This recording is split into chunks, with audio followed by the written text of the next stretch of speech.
ครับนี่เป็น EP แรกนะครับจะมาตัดไม้กันก่อนดีกว่าเพื่อไม่เสียเวลาเราเจออะไร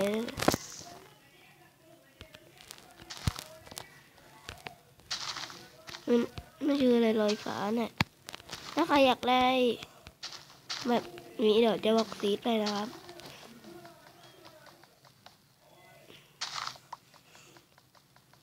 มันต้องจัดให้ก่อน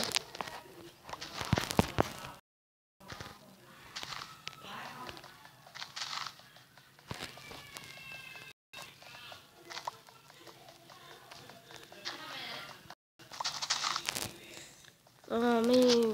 มีอะไรทำหรอกเพราะว่าที่แล้วก็ไม่ว่าง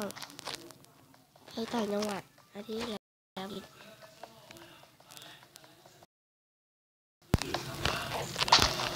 หนึ่งเลยทำมาสัก5 นาทีก็พอแล้วนะแล้วแต่ความสะดวกด้วยนะ